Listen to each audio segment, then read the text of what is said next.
bringing Gator Nation a different Gator great every episode. This is Jabbar Gaffney. You're listening to the All for the Gators podcast. Hey, I'm Earl Everett. You're not a Gator, you're Gator bait. This is Bo Carroll. Hey, I'm Rita Anthony. This is Kiwan Ratliff, and you are listening to All for the Gators podcast. This is Cedric Faison, a.k.a. C4. This is Brandon James. This is Jack Jackson. Go Gators. Hi, this is your boy Jeremy Mincy, a.k.a. Mr. Mintz, and we were the All for the Gators podcast. This is Ben Trooper. You listening to the All for the Gators podcast. Hey, guys, this is Jarvis Moss. Go Gators. You rocking with Lito Shepherd, and we're All for the Gators podcast, man. Top notch. This is Chris Doring, and you're listening to the All for the Gators podcast. And now, your Gator alumni hosts, John, Andy, and Sid.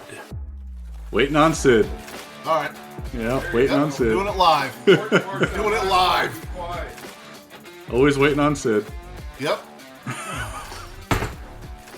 Time is money, Sid. Time is money. You have no money. We have no time. You're recording already.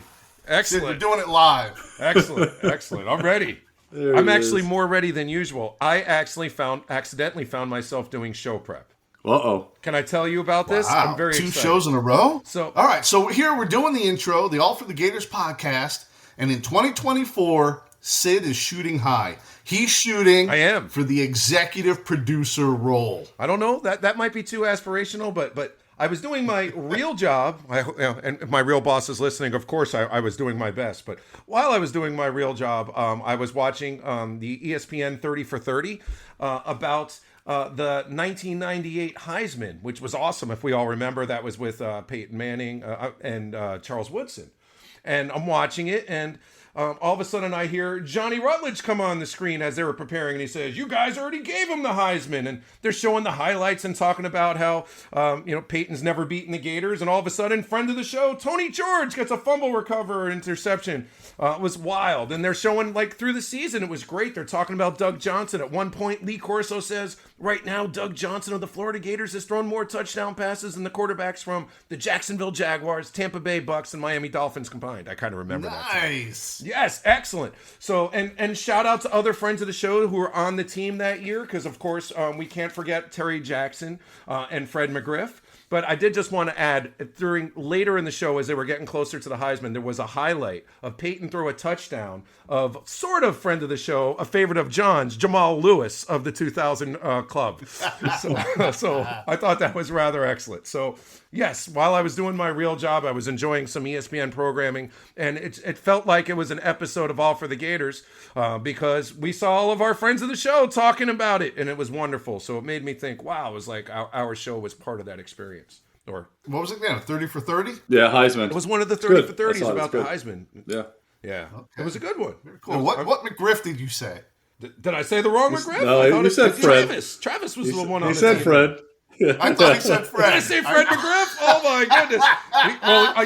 The Jamansky commercials, it's all about the fundamentals. And I fundamentally messed up. I was going to give him a pass, McGriff. though. Okay. Yeah, I gave him a pass because... No pass. Pass. No, you deserve a pass because you got the name of the show right. So you got to get a pass. I did. I got the the. The the was there. Yes. Hey, Fred's a Hall of Famer. Mad respect for the crime dog. So that's okay. Oh my God, we're off and running here. I don't know, Sid, about the executive producer role. Okay. Yet. But you'll let me come back and play a little longer, though. Can we check your notes? Can you put it up to the camera? I know people listening can't see. I want to see if it says Fred or Travis on your note. It says Jamal Lewis, very clean. What does it say? Actually, I just wrote McGriff. It doesn't say it. No. You know what? It says Fred McGriff. Oh, no.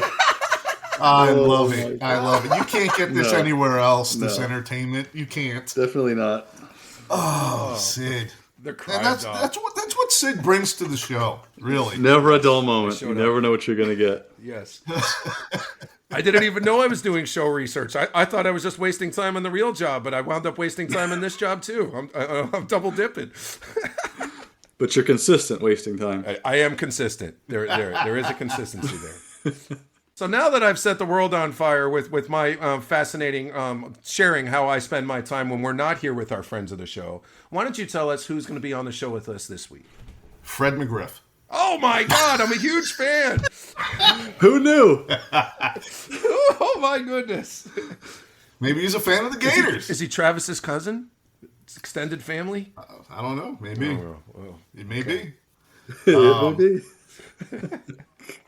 Today's guest is not just an OG, he's the OG at wide receiver for the fun and gun offense. Like Dr. J pioneered the dunk, like Unitas pioneered the forward pass. This man was the very first under Spurrier's revolutionary offense to go deep, and go deep he did. With all due respect to Riedel, Ike, Quez, Rocket Natil, only Wes Chandler has a higher yards per reception average in the orange and blue than this man. Hailing from Dunellen, Florida, where at Dunellen High, he was a basketball star and two-way speedster at running back and corner on the gridiron.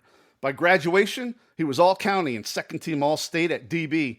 FSU and Georgia Tech came calling, but he chose to stay closer to home, lacing him up to play in the swamp. He took his blazing speed to the offensive side of the ball, and then the head ball coach arrived, took over, and created the perfect storm for this man to create havoc for DBs all over the SEC. He'd go on to a solid 9-year NFL career with the Steelers, Panthers, and Cowboys, and man, was he money in the playoffs, including the Super Bowl. Gator Nation, I give you the man that led the Gators in receiving yards and touchdowns in 89 and 90, first team All-SEC in 1990, and team captain. And, well, on this show, we say 1990 SEC champion with number 14 on his chest, Mr. Ernest Lee Mills III, Ernie Mills. All right. Oh, wow. Hey, man, that's pretty good. That's a great intro there. Ernie, man, what an honor it is to have you with us today, sir. Hey, thank you for having me. Thank you for having me. Is it breaking news to you that you're number 2 all-time in yards per reception for the Gators for starters and wide receiver? 19.6. Wow. I wasn't sure. I knew I was close there. I know they do minimum amount of catches and things like that. So sometimes in the program. So, but I knew I had a pretty hefty average. Yeah, you did. Only Wes has more. Yeah. He's at 22 point something. But you're right there at 19.6. Yeah, I've talked to Wes a few times. I used to watch some of the old film and in the film room and things, and I just love the way he ran routes, the way he put his foot in the ground. And then I used to look at that average per catch, and I was like, man, that's hard to catch. That's right. I definitely was looking at those numbers. Always wanted to be a big play receiver. All right, let's go back to Dunellen, Florida. You and your brother growing up. Who were your favorites? Whose jersey were you wearing? Whose poster was on your walls? Who were you looking up to back then? Oh man, it was only one for me back then, but it was Dr. J. I was heavy in basketball. Okay. So, all right. So that intro was huge for me because I hit it on the head. Yeah, you would hit it right on the head. Every court I went to, I wanted to palm the ball. I wanted to glide through the sky like Doc. And then while I was in high school, then Jordan come along, and I was like, wow, that's impressive. So yeah, but it all started with Doc. So clearly you had a love of hoops. What position do you play? Did we miss out the chance to see you in the madness banging with the Leitners of the world in Grand Hill back then? Or how close were you to playing hoops instead of football? Well, Dunellen, we was 2A. So we probably only had one guy over 6 foot, and he was 6'3". So I kind of played everything. I played point guard. We had a really good scorer he was actually from Ocala, but his mother was the band director, so he went to school in Dunellen. So he was a good scorer. Steve Powell, been a coach there in Marion County for a while. And he was our leading scorer. And then I was second in that and rebound. Plus I played forward and wing and all those things. Sometimes I had to play center. Guard the best guys. One of the most famous guys I had to go against was Travis Mays, who played at Texas. Okay. He played at Vanguard. So, yeah, I had to guard the best player most of the time. And, of course, I could jump out the gym. So all that athleticism from basketball came in good hands on the football field. Did you get to have any finishes like Dr. J? There, big monster dunks putting on a show? Oh, yeah. I could do almost every dunk. We're talking about 86. So at that time, I could do every dunk. But you mentioned Jordan, right? So Yes. were you trying the foul line? Did you get it? Yeah, I did. All right. I did it before. Nice. Yeah, I think I had a 39 vertical, 39 and a half vertical at Florida. Ran 4.2 a couple of times. So athleticism was natural for me. Because like I said, all I did was go to the basketball court every day. Let's talk about your football recruiting back then, mid to late 80s. It had to be a lot different than today, a lot more regional. I'm assuming based on football camps locally and word of mouth, right? Yeah, I never went to a football camp, so it wasn't many. Okay. Matter of fact, our film was on 16 millimeter reels. It was on those reels, so okay. Yeah, the recruiting was different. It was all about who you know. So my high school won back-to-back state championships in 78 and 79. So I grew up watching those guys. 3 of those guys from those teams, one of them my cousin, all 3 good friends of mine. They started Dunellen Connection at Florida. So all 3 played at Florida, played pretty well. That would be Roger Sybil, Vito McKeever, and Ricky Eastman. And so those guys, when they went to Florida, that's all I started watching was Gator football once those guys went there. Did that set up like the pipeline and then you jumped into it to get to Florida? Well, they came here to see Vito's brother is one of Vito's brother, McKeever's brother, is a year older than me. Ironically, Mickey Andrews used to come to practice, so he also recruited Vito McKeever while he was at Florida. I don't know if y'all know who Mickey Andrews is, but he's defensive coordinator at Florida State for a long time. Florida State, sure. Yeah, he was the guy, man. So he saw this skinny kid, this skinny 5'11" kid that could run and jump. so he started recruiting me. And then, the same as now. Once one big school started recruiting, everybody else, jumps on board. That's kind of how it happened with myself. So Florida started, and my man, Mike Heimerdinger, he's the guy who recruited me at Florida, and he's the guy who ultimately moved me to wide receiver. He went on to coach in the NFL too, wasn't he? With the Titans, offensive coordinator for a long time. Yes. I remember. Yes, may rest in peace. But yeah, him and Mike Shanahan was, Shanahan used to coach at Florida as well, so they were, I think they were roommates in college, and so that's how that connection went. And so Dinger, as we call him, played, coached for quite a long time. Coached for a long time, coached some years with Mike. And also with the Titans and the Jets. Yep. I think he was with the Jets. Offensive coordinator there too, under her. Yeah, before he passed away. Rest in peace, Mike's my man. That was my guy. All right, so you get to UF. I'm sure you're ready to play right away, defensive back, but a little bit of a stockpile there with DBs, Lewis Oliver, Richard Fain, Jarvis Williams. How was that? Did you have any second thoughts when you were being redshirted? No, the first year for me, the guys you named, they were upper class. Back then, some freshmen played, so it really wasn't discouraging not to play as a freshman, although I wasn't happy, but it wasn't discouraging. I knew where I was on the depth chart.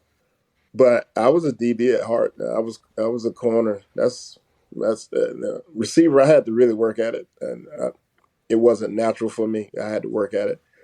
Catching the ball was easy, of course. When you're an athlete, you do it, but the concentration part of the consistently catch, pass after pass, the routine catches were the things that I struggle with, which is over time is what most athletes struggle with. But yeah, it was. I thought I could play. I thought I was going to be corner. I didn't get moved to wide receiver. I ran a 4.29, so they had no plans of moving to wide receiver. So I ran a 4.29 that spring during workouts, and then Dinger would have me come over and run a go route or a post route, every other practice or so during the first 3 weeks of spring ball. And then we had some receivers go down. Coach Hall asked me, would I play receiver for this last week, and we'll see, how things go over the summer. I think I scored a touchdown in the spring game. Oh, so it's kind of a sign of things to come. Yeah. Leaving everybody in your dust. Yeah. But Coach Hall will tell you, if you talk to Coach Hall, he'll probably tell you how many times I asked him about going back to corner. Let me ask you first, switching from DB to wide receiver. We've had guys on the show like Keywan Ratliff that made the change. Your teammate, Will White, made a change from quarterback to DB. How do you feel it benefited you when you were playing receiver to have played defensive back? That's what made it the easiest. I would say really the toughest adjustment that I had was catching the football on a consistent level. Dropping the easy slant or the curl route from time to time. Plus, Kerwin Bell was my first quarterback, and Kerwin had a rocket, man. He could throw the ball hard. So, you first time you move over and you got to catch that. But I'll tell you, coverages, I knew coverages, it made everything so simple. I could see it. I felt like before I came out of my stance, I knew the coverage. I knew what they were disguising.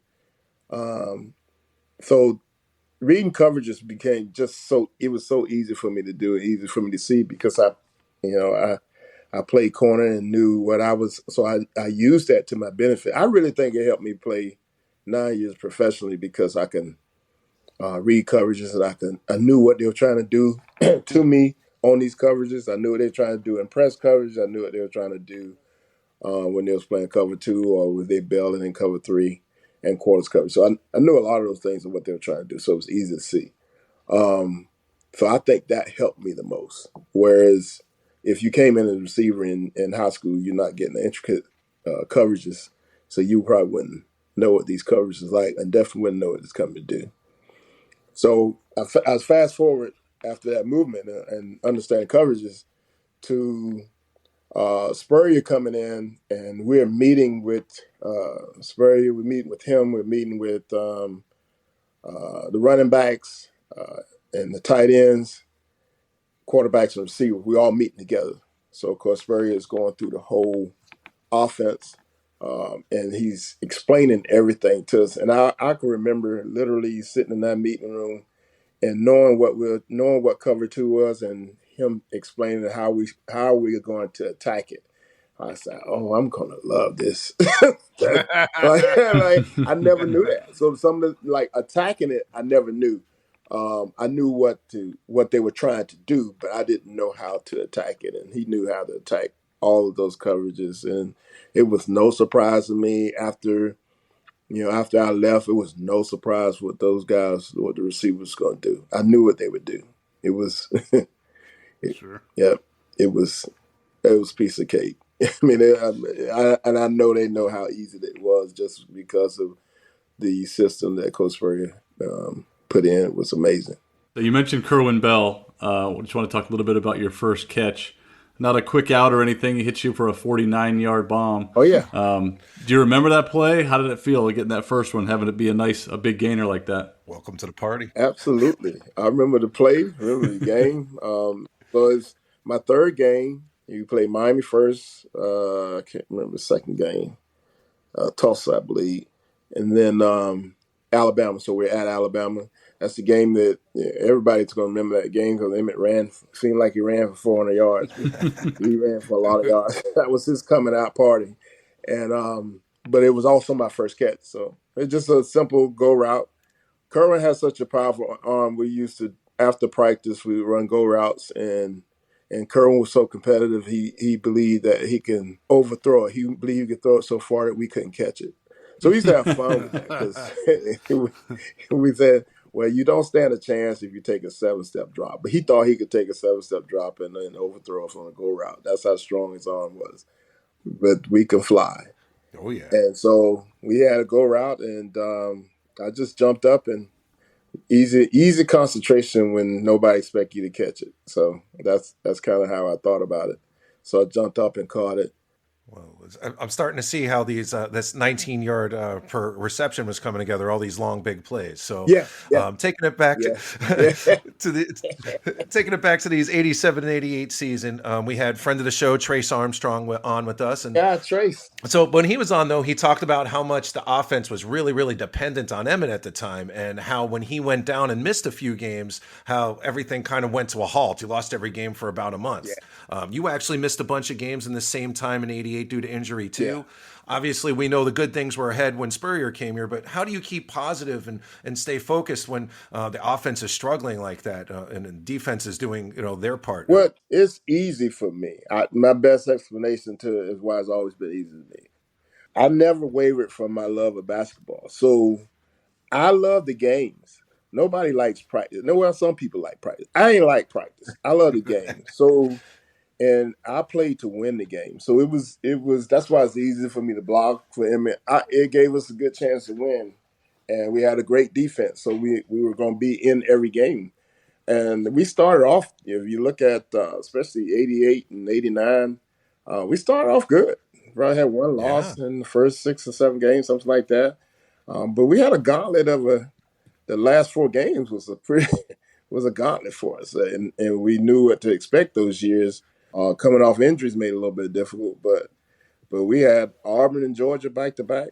And this is a good Auburn team, great Auburn team, Andre Bruce and those guys.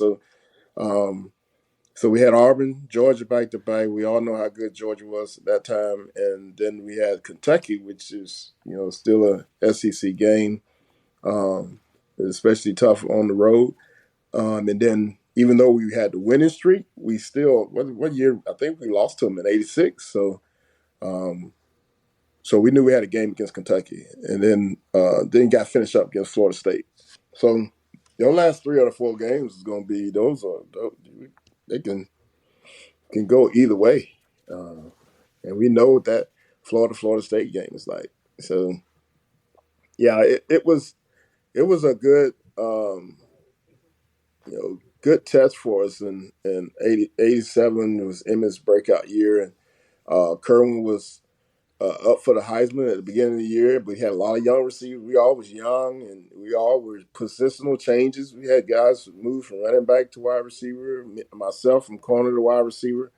We had a couple of transfers in there. So we had 87 was tough for Kerwin because he had such a rock with Rick and Natil those previous years and Brett Wickman and those guys. So he had a good rock and nucleus of guys for several years. And so when we come in, we're all new and so we didn't help him at all. I know that for a fact. We didn't help him much at all. But we were in the young stages, so we all got better. All of us had a chance to play in the NFL, so that tells you what type of talent we had. We just, we were just young at the time. And so 88, like I said, I tore ligament in my thumb, and then so I missed 2 games, and then we then closed out the year. But yeah, 88 was a difficult year. It was we was also with a new offensive coordinator, so 88 was a difficult year for everybody around. 89 started off pretty well, and then we had the quarterbacks go down, and from that we finished up the year with Donald Douglas, a freshman, and Lex Smith. I think Lex was a redshirt freshman. So we ended up with young guys at the quarterback spot. Let me ask you about that 89 season. Coaching change as well. Mm-hmm. You started off talking about starting off hot 5-0, and then Coach Hall is let go. Coach Darnell comes and takes over. What was the impact of the team of that coaching change, if any? It wasn't easy. I put it like this. I don't think schools should do it. I understand why they do it, but I know it can divide a locker room quicker than anything. Letting a coach go in the middle of a season? Yes. Yeah. Yes. It was very difficult because we really was a split team. We had a Coach Darnell, tried his best, but he was defense coordinator, and we had a very strong offensive coordinator. So we, those were some. It was just not the ideal situation that you want to be in coming down the stretch. Well, the next coaching change and an ideal situation.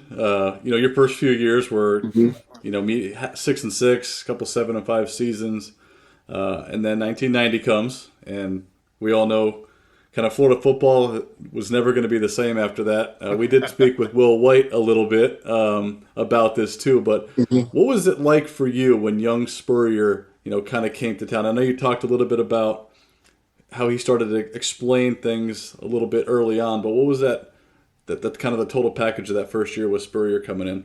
Well, I feel like this. I was, those guys, teammates, and I was fortunate enough that they elected me to be a co-captain. That was one of the greatest honors I ever had. So that your teammates, because they do the voting on that. So that was a start. Really, is just his confidence. We call it swag. He had swag, and some people think a certain way, but I loved it. Like I said, I come from the basketball world where you talk trash. If you're not on the basketball court talking trash, you ain't playing basketball. So that's the world I'm from. Right. So and to be on the field and to have a coach with that kind of confidence and tell you what he's gonna do, man, I love it. Like I was excited to play for him. Was he having specific discussions with you personally because he knew how fast you were? Was he kind of game planning for you? No, I don't think Coach knew how fast I was in the beginning. Back in the day, I'm a long strider. And like I said, I was a basketball guy. So it doesn't look like I'm running. And I knew this. I knew it didn't look like I was running, but I also know I'm running hard as I can. It's just the way I'm built, the way I learned how to run. And so I don't think they really knew because I looked like I wasn't running hard. It didn't look like I was giving an effort. But I talked to Coach Dixon, and I explained to him he was getting on me about running. He wasn't really getting on me. He was really kind of questioning me. He's like, "Man, are you really running? Are you really running?" And and that's my guy. I have the utmost respect for Coach Dixon. That's my guy, man. His first year ever coaching was my senior year, so that could be difficult. But he was, I love the way he worked us. And I love the way he did. He's at Ohio now, right? Yeah, he's still at Ohio. And I love about his fundamentals. He's a fundamental coach, man. And I just love, that's the way I coached as well. But he was like, "Hey, you don't look like you're running." And I said, "Coach, I'm running. Trust me." And then he's like, I said, "You know what, Coach? Look at the film and look at me against the other receiver and see who gets out of their route quicker." And he came back and apologized to me. He said, "I'm sorry. Listen, you taught me something today." I said, "Yeah, because I'm a long strider, so I'm not taking a bunch of choppy steps. I'm gone. Tape don't lie." Yeah, the tape. Yep, the tape. Yep. So I think as far as and that's been traditionally how my entire career has gone. I feel like I get better at the end of the year. I get more comfortable at the end of the year. And that happened my senior year in '90 as well. I got better at the end of the year. I scored more touchdowns at the end of the year. More, I just got more consistent and felt a lot better at the end of the year. And I think Coach Spurrier could see the improvement, see my improvement throughout the year, and especially towards the end of the year. Well, I have questions about Coach Spurrier. So you share that you like that he's spunky and fiery on the sideline. Do you have any great stories? Anything trash talking? Something funny he said about opponent, or something he said to get somebody going? Give it, and feel free to use your own Spurrier impression because we welcome that too. We've had many. Give us something good about the old ball coach. No, what do you got for us? I don't have as many funny ones. I can't really think of any. And it's not funny because he didn't do anything funny, but I know how he felt about Georgia, and so that was evident the first year he was there in '90. So I always go to touchdown the game. The game is pretty much out of reach, and I'm standing on the sideline, so other receivers can get in there and get some action, and he grasped me. He said, "Go in there and get this touchdown." I can't do this. I can't. I'm not. I don't have a good impersonation. And it was Steamers. And I mean, he knew it. He saw it. He sent me in there to run it. Shane threw it, and it was a touchdown. I was like, man, this guy really. I mean, but I love it. I played on both sides of the ball. I never worried about somebody running up to score on me on defense. Just stop him. And I was just so happy to be in a system that didn't mind scoring every time we got the ball. I loved it. We loved it too. Yes. So when he came in, it was a confidence thing. Like I know I had more confidence when he was here than I had the previous 3 years. So the confidence meant a lot. And I think that our whole offense felt that way. Was there ever a time where it might have been discussed of putting you in the game at D? No. When I tell you, Coach Hall wasn't having it, and then I never brought it up, Coach Spurrier. I'm a senior now, so I'm trying to see how great of a year I'm have to where, and like I said, two of my freshman brothers spent their first year. Stacey Simmons and Tony Lomack spent their first years in the NFL. So to me, it's getting more like a realistic that I may have a chance to make the NFL. So I wanted to make sure I was prepared and did everything I could on my end to have a productive senior year and then be prepared to possibly get drafted. Well, you sure did have a productive senior year. Once again, you lead the team in receiving yards, tied with tight end Kirk Kirkpatrick, and touchdowns. But one of your greatest plays as a Gator wasn't actually a touchdown. It was a sweet 70-yarder, right, from future two-time SEC Offensive Player of the Year, Shane Matthews. Ends up setting up a game-winning field goal. That must be one of your favorites. Take us through that play as you remember it. Well, as I remember, I banged my shoulder up early in the game, and it just kept getting worse. And so I wasn't supposed to be in the game. So, but when Will intercepted the ball at the 1, the helmet was too close to me, so I grabbed it. I grabbed it and ran out there. And I remember hearing the play call, and I was like, wow. Because like I say, at your own 1 yard line, you don't get that call too often. So when he made the call, I said, "Oh, Coach got some guts, man. This is what's up." And so when I'm now at that point, I'm just concentrating on the corner. My job is to beat the corner. Shane to beat the safety, and so. But I also knew that we threw a post earlier in the game, and the corner came over late and knocked the ball down. So my mind was, I'm not letting him knock this ball down. So that was my mindset. To me, that's the only reason I only went 70, because I really was making sure the catch. We needed a big play at that time. So right, I turned the corner around and beat him on the post, and Shane laid it out there good. And my man, we ended up being teammates. The guy who made the tackle, George Teague. Oh yeah, you were with him in the Panthers, right? Cowboys. Oh, Cowboys. Okay. 2 years. My guy, man. Teague's a good dude. And so, was that the guy that stripped Lamar Thomas? Yes. Good memory, John. Mm-hmm. Yeah, that's right. Yep. Teague is a hard player. I haven't played with too many guys that play with as much effort as him. He was playing corner at that time. He got a good angle on me. And I told him back then he got a good angle on me. He got me. And but when he slammed to the turf, I went back to it. It went on my shoulder again, and that was my last play of that game. But yeah, it was huge. And Shane made the throw and the field goals that we made. My man Terrence Barber had a touchdown in the back of the end zone. Sweet. Uh-huh. Yeah, that was a big game. So I can always say I never lost to Alabama. All right. Sweet. I'm going to quote the head ball coach right here. He was a good listener. He learned to watch the ball in, and we heard that from Travis McGriff. He loved to instill that in his receivers. Mm-hmm. He dropped a few when he first got here, but he developed into one of the best. How does it feel to know, that Coach Spurrier thought of you, in that light? Oh, that's the best. That's the best. That's the best compliment for me ever.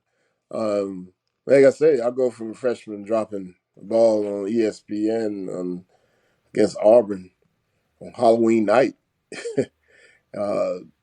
Clearly, if I catch it, it's an 80-yard touchdown. It could be a different game. So I go from that. And then throughout the course of those next couple of years, I know probably most of the fans were holding their breath every time they saw the ball thrown to me. So you go from that, and I can say this not only in my senior year, but even in the pros. By the time I finished, I was a possession receiver. So I went from a speed receiver to a possession receiver, and to me, that's the highest compliment of longevity and putting the work in. All right, talking about that first Spurrier year, huge turnaround, right? Go 9-2. You actually win the SEC, but because of the sanctions, weren't recognized. One of the coolest things I've heard, doing this show was what Coach Spurrier did that year, which was buy you all rings. I thought that was the coolest thing. I'm still trying to find a picture of one. What did it say? Certainly a Spurrier. It was first in the SEC, if I remember right. right. Right. Yeah, first in the SEC. Definitely a Spurrier thing to do there. How special is that ring to you, though? It wasn't the ring itself. It was the moment. It's what we knew. When you're 2-0 and you say you're gonna go win the rest and win the SEC, that's easy to say. Mm-hmm. But to actually line up, paint those shoes black, and go out there and get it done. Except for one hiccup, that was Tennessee. But we really went out there and got it done. Those games wasn't close, so we went out there and pretty much put it on everybody.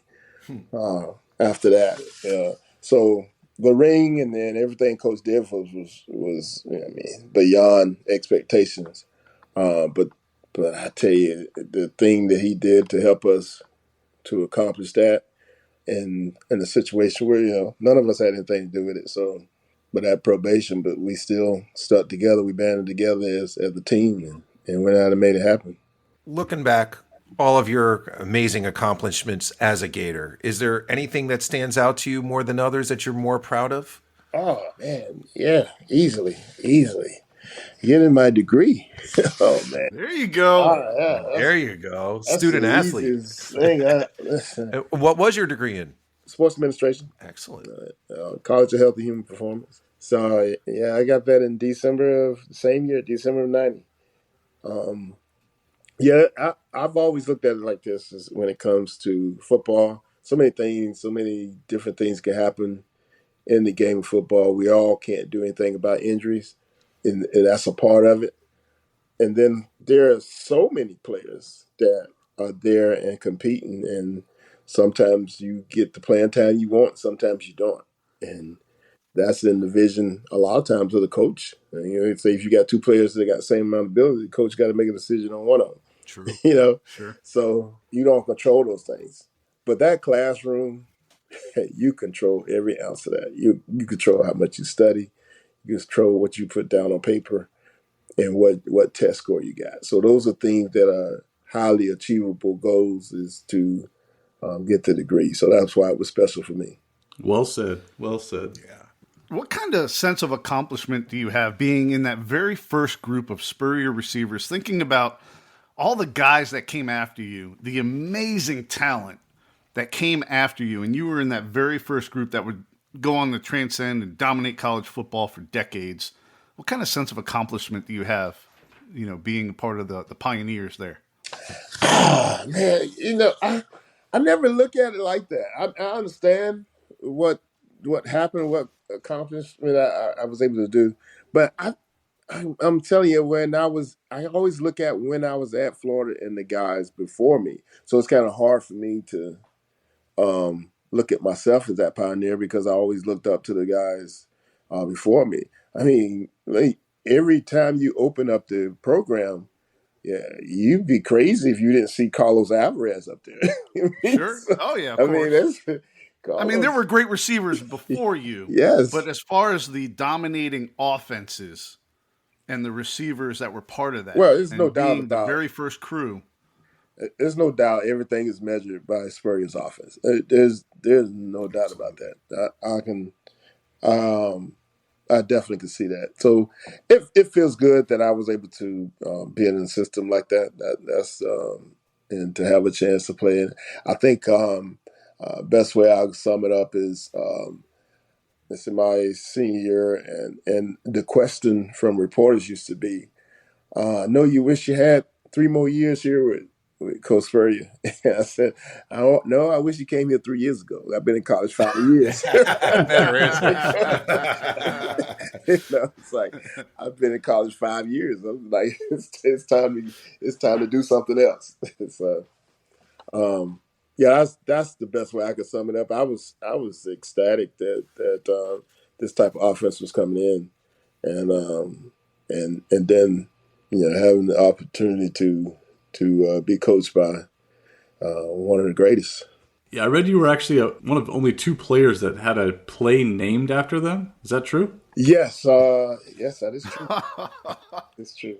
What play was it? And what was it called? The Alabama play. He named the Mills route, so it was the exact Alabama play that I caught the 70-yard pass. Okay. Okay. That's the play. Sure. The Mills play. That's the play. Is that up in Spurrier's Gridiron Grill? You know how he has the plays up in the bathroom and stuff? I haven't been there yet, so I'm pretty okay. sure. If he got plays up there, I'm pretty sure that's in there. We'll have to check it out and report back. Yes, I want to go there. It's amazing. I've had my my younger brother who's been coaching as well. I've had different people come to me and say that they use that play. That's amazing. That's so humbling. The fact that it was named after me, especially with all the other good players, great players, and the receivers that he's coached. After you wrap up your time in Orange and Blue, then you get the call. You get drafted in the 3rd round. Go to the legendary franchise Pittsburgh Steelers. You go from one all-time great coach, Spurrier, to another future Hall of Fame coach there in Bill Cowher. Clearly, there's a little bit of a difference in the personality there. But what can you share with us about your memories of being drafted? And do you have a interesting Bill Cowher tale to share with us? You leaving out the Hall of Fame coach? That's Chuck Noll. Oh, yeah. That's true. You were there for Chuck Noll's final season, right? Yes, I was. Yes, Chuck was the guy, man. He walked in the room, his presence is felt. And on that same staff, I tell you, walk into the room and another person's presence is felt. Probably one of the greatest players ever to play the game was Mean Joe Green. Ooh. That's right. And he was a coach. He was defense line coach at that time. So wow.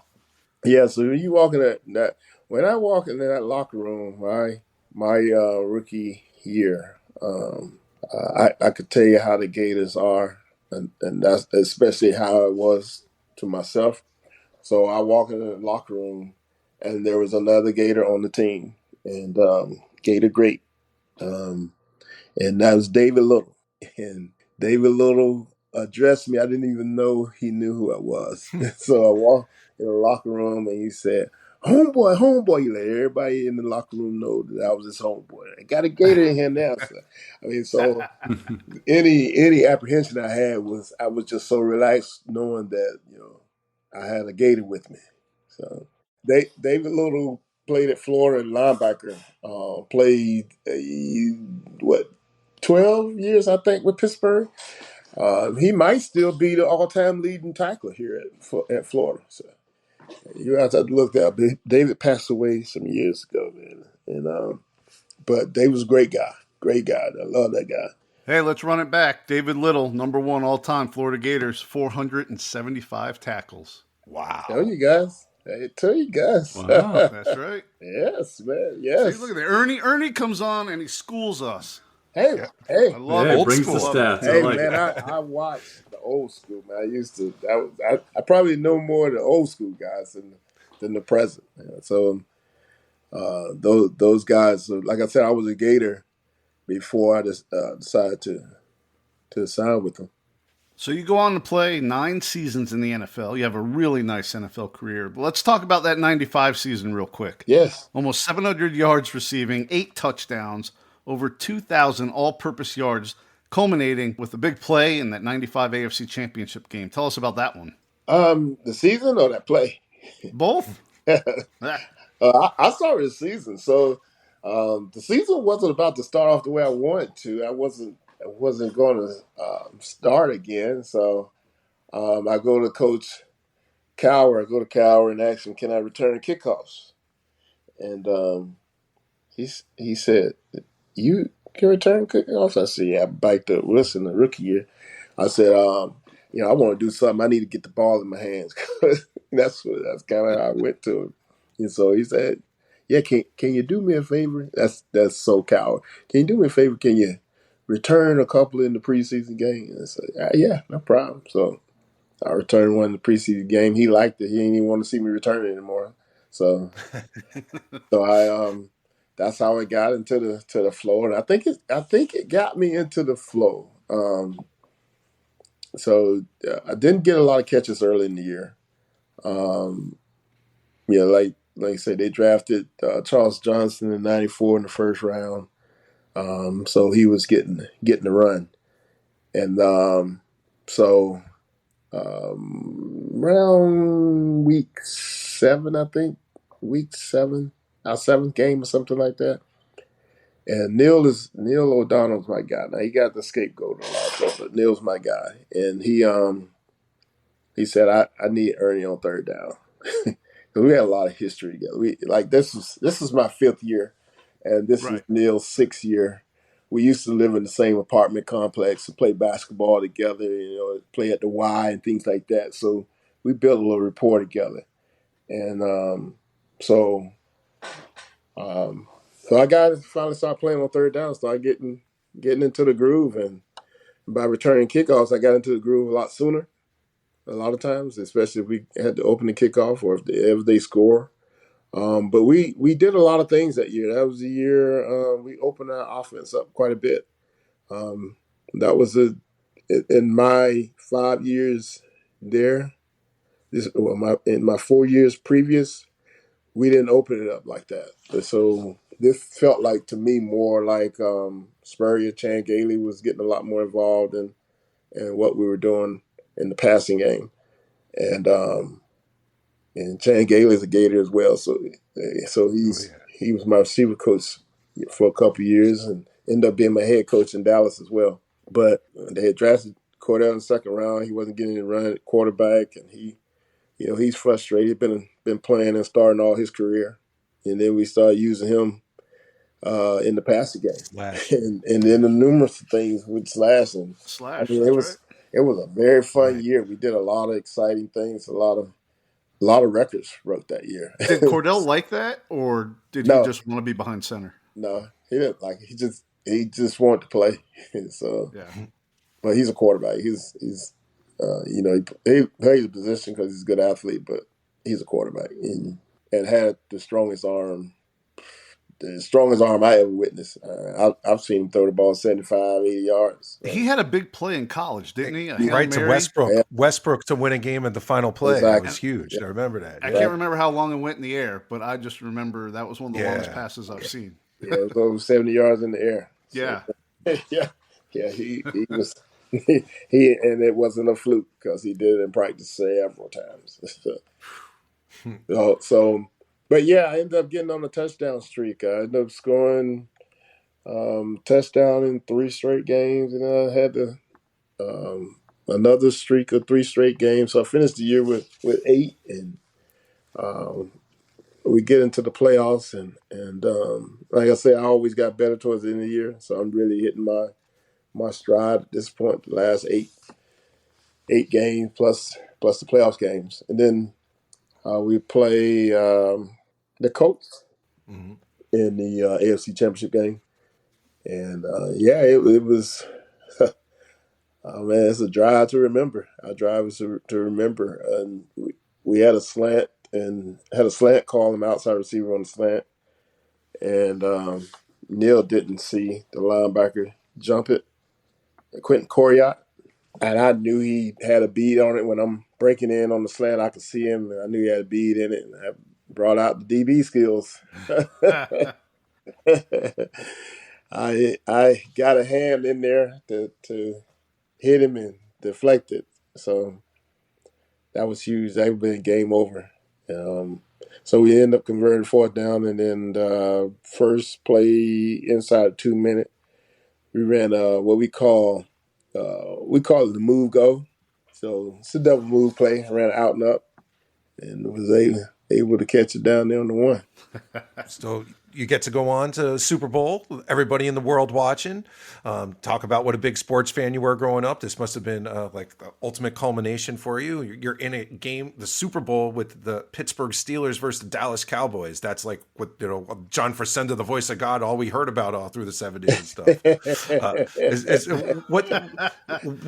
Is it different standing there in the middle of the field during the Super Bowl than it is in some of these other big games you played in the conference championship games? Can you kind of impart on us what the difference is and how much of a bigger game environment that is? It's absolutely everything you thought it would be, and then some. It's amazing. It's nothing like it. I can't think of any game or anything that I ever did in my life that felt like that. that feeling, knowing, especially knowing I'm going to play a lot. I'm going to be a significant factor into this game. So it was just amazing. Going against some of my teammates on the other side of the ball. So not only Emmett, but Godfrey Miles was on the other side of the ball. So this was truly a game I was looking forward to. Completely focused on. We was out in Arizona. I've heard guys had stories about how they did a lot of partying. I wasn't doing it for this game, but too many people were going to be watching. I was straight focused. So had a good game. I had a good game. Tough game. They jumped out on us early, but we really took over the game in the second quarter. We took over the game until to the second of the two interceptions. So. Leading to the fourth quarter. So, but had 8 catches in that game, but the worst part of it, I tore my ACL in the game. So. You were the leading receiver for the Steelers until that happened, right? Yes. Mm-hmm. Yeah. Yep. Did you trash talk with Emmett at all before the game? No. I couldn't dare. Emmett was a 2-time Super Bowl champion. I couldn't dare start talking to him. Good point. No, my first one. You had some pretty good quarterbacks throwing you the ball over the years. You had Bell, Matthews, O'Donnell, Kerry Collins, and of course Aikman. Who threw the prettiest ball out of that group? Aikman. Yeah. Safe bet going with the Hall of Famer. Yeah, I was thinking. Yeah. He's a lot taller than you think. So that's another thing he had going for him. So, and he's a competitor. He's a perfectionist. Good dude. I had nothing but. I mean, Troy's a great guy. I only had 2 years with him, but I mean, he can throw it. I had 5 years with Neil. I also played with Bubby Brister. Yep. Kerry was young. Kerry Collins was young when I was in Carolina. I think Kerry was just a second-year guy, something like that, second or third-year guy. So he was kind of young. Mm-hmm. And Berline was on that. I was going to say, you catch some Steve Berline in there, too. Berline was on that squad, right? too. Yeah. Berline threw a nice ball. For his college, Shane threw a nice ball, too. Shane was very accurate. Shane. What I loved about Spurrier's offense is that it was a lot of timing based, so the ball be thrown before you even come out of your cut. And I thought Shane was very, very good at that. Yeah. Very, very good at that. I wish I could have played with Kerwin, later in my career. Because, he can throw it, man. He had a strong arm, too. You played with Irvin and Rocket Ismail when you were on the Cowboys there with Aikman. What was that like? A lot of fun. Yeah. Yeah. Listen, Michael Irvin was one of the funniest guys I've been around. You got an Irvin story for us? No, I'm not going to tell Irvin. What happens at the White House stays at the White House. Well, no, there was when I got there was no White House. Okay. So the White House had been canceled by the time I got there. No, Mike was just a lot of fun. So he had a lot of stories. So, but nobody can tell him like he can. So it's just not. It just doesn't do me service to tell it here. But he would. I know when I go to practice, and like I said, I never like practice, so I need motivation. So I love music, and I love to laugh. So I would. It depends on what I want at the time. I asked Mike, tell me a story, man. I need to hear one of your funny stories. And he would tell them, man. It'd be like on cue, and and I couldn't help but laugh, man. He's a funny guy. He tells some great stories too. 118 games in total, almost 200 receptions, almost 3,000 yards, 20 touchdowns in the league. Do you have any on a shelf that mean maybe a little more than the others? No, I don't have any of them on the shelf. If everyone goes to the first one. So okay, fair enough. In the first one it's technically a 0-yard punt return. Huh. Yeah, ironic things happen to me all the time. So the punter is punting the ball, and it ricochets off the up back over to the wing, and I'm rushing the punter. I'm on special teams rushing the punter, and I catch it in the air, never hit the ground. So, wow. Yeah, so that was my first touchdown. It was against the Patriots. I don't remember which game it was, second or third game, something like that. And that was my very first touchdown. And my very first catch was a touchdown. So those two, I would say, stand out. My very first catch was we were playing at Cincinnati, and I ran a corner route. Which I had been running all year. I was a decoy pretty much all year as a rookie. ran a lot of deep routes, go routes, post routes, corner routes, clear everything out for the big guy, Eric Green, and and Louis Lips. And Neil finally threw me one. So it was a corner route. I caught it for a touchdown. Nice. Coming in with style. I like it. Well, after you hang them up, you go on to be a coach, coaching the receivers at Jacksonville University, and then on to Florida A&M. Are you retired now, or are you looking to get back into coaching or something else football adjacent? No, I'm retired now. If you see me somewhere, you see me hiking up somebody's golf course. So I'm usually home, or I get my sunlight by going to the golf course. But no, I enjoy coaching. Coached with Curran for 6 years, and 2 years with Earl Holmes. I coached at a high school in Charlotte back in 2003. I coached there for 3 years with another Gator, Tracy Ellis. Tracy Ellis was a walk-on back then at Florida, played wide receiver.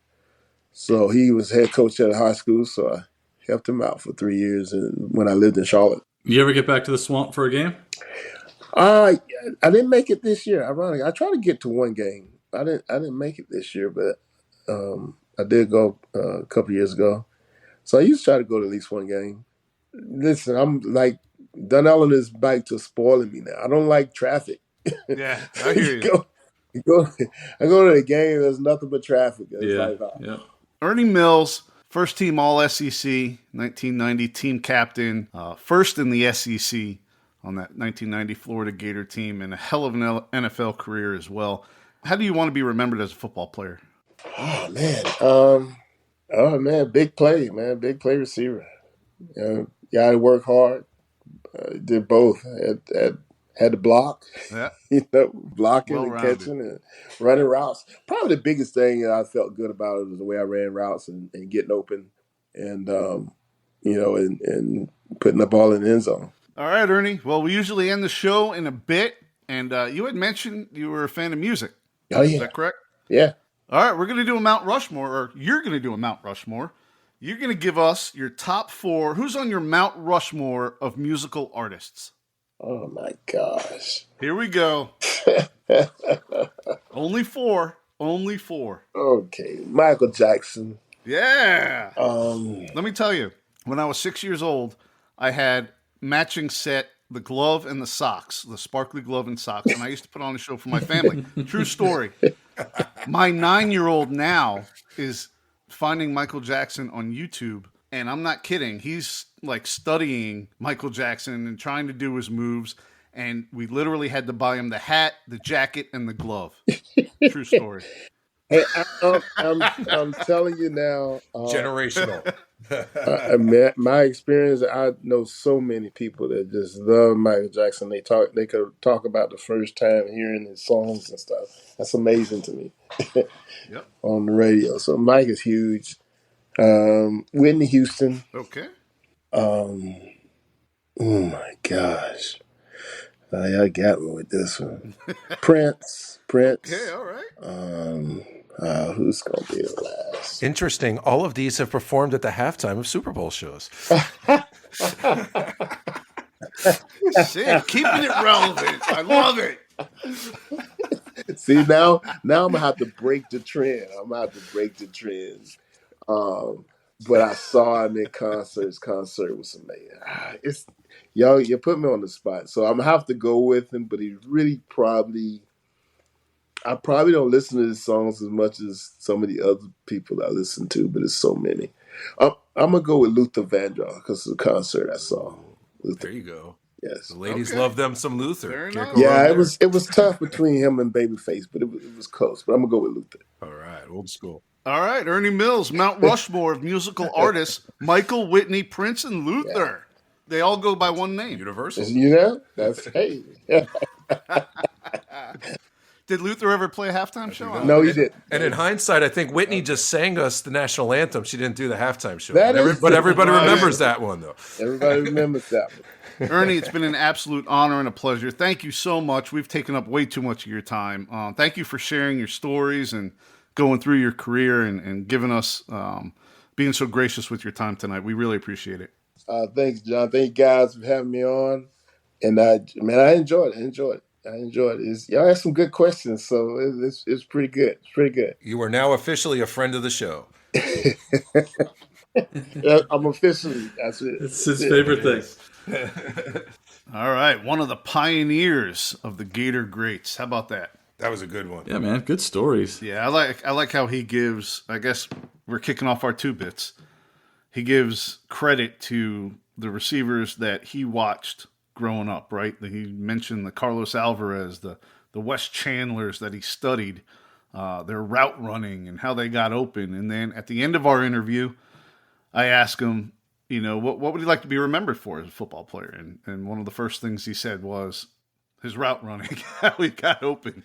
So I thought that was a cool way to bring it full circle, and just much respect to Ernie Mills and what he accomplished going from a blocking wide receiver, for Emmett, to Spurrier coming in, which, nothing greater could have happened to him in his life at that point, right? Than Spurrier coming in with his offense and him being a wide receiver that runs a 4.2 40 and had a hell of a junior and senior year, leading the Gators in receiving yards and touchdowns those years. First team All-SEC, team captain, and they go on to win the SEC, even though they don't get recognized. So I love how he put that, how he wished that coach got there 3 years earlier. Yeah, exactly. Great.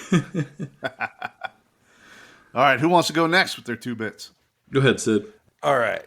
I was actually taking that for a guy who was such a prestigious receiver. It seemed like he really, really harped on some of those drops. He brought it up a couple of times, and clearly that sort of thing that must drive him and motivate him because, with the kind of accolades he's accumulated, clearly there were many more catches than drops. But I always think it's interesting when the great ones, are their own worst critics. And you could tell he mentioned that one against Auburn a few times. That one really gets at him, and you could totally tell he would love the opportunity to do that one over. So I think that's really interesting. But, these guys to achieve that level of success, it's usually those slights that motivate them to make sure that they don't make that mistake when the opportunity presents itself again. But he was just very impressive all around. Great guy. You could tell, for sure. Team captain, that's very obvious. Just the way he talked about his teammates and his experience with his teams. Another Gator great who was really, really lived up to that moniker. He was a great guy. Absolutely. All right, I'll go back to the beginning of the interview. One of the first things we talked about, and it's always interesting when you look back at how recruiting has changed but what it was like back then, right? It's just how much it's changed. But back then, you had to go and watch games, right? There just wasn't as much what's out there now. And he mentioned how old the technology was to just try to get a video out, right? So nowadays, these guys, I mean, it's on social media. Everything they do is on social media, and you can email the coach directly or send it to him on Instagram or whatever. But back then, you had to go watch games. And it's interesting because you often hear about, back then anyway, I don't know about it much today, but you often hear about they went to watch somebody else. Oh, yeah. And then saw a stud that they didn't even know about, had no idea. But had they not gone to the game and saw him, and that's what happened with Ernie. So it was cool to hear that story that they went to watch somebody else and saw him. So again, just it is amazing how different it is today. But I always like how you hear those kind of stories where someone wasn't even on a radar, and all of a sudden they're a top recruit. Yeah, his highlights were on 16 millimeter film. Yeah. Do you know what that is? I don't even know if I know what that. I think I know 8 millimeter. Yeah, that's like the Great Train Robbery from 130 years ago, where the audience would scream as the train came on the projector. That's old school film. Yeah, and he did pretty good for himself, man. 9 years in the NFL, some big time plays in the playoffs, and dominating in the Super Bowl. I know the Super Bowl, man. Yep. How cool is that? Imagine if he didn't get hurt. Imagine leading the team in receptions and yards in a Super Bowl. Yeah. Well, Ernie's shined on the biggest stage. Here's our little small stage here. Another Gator great coming to share our time with us. We have some good guests coming up here soon, John. I'm excited to see what you're bringing our way. Yeah, we got a nice little lineup. We do. You know where our stage is? Our stage is at www.allforthegatorspodcast.com. 4 is the number 4. What can we find there, Sid? We could find all of our past episodes with our friends of the show. We could see the Big Play Vault, where you could see some of our friends of their show's best plays. And you get an idea of some of our guests who are going to be appearing on the show. So you can get maybe do some research, watch some game film, and be prepared to hear some of these great stories coming our way. Well done, Sid. Well said. Well said. Yeah, minimal game prep for that one. That was right off the cuff. You're welcome. Man, there was something I wanted to talk about in the intro that we didn't get to. And as you guys were saying your 2 bits, I was trying to think of it, but it's not coming to mind. I guess you'll have to save that one for the next show, my friend. Always leave them wanting more. Okay, good deal. Go Gators. Go Gators. Go Gators.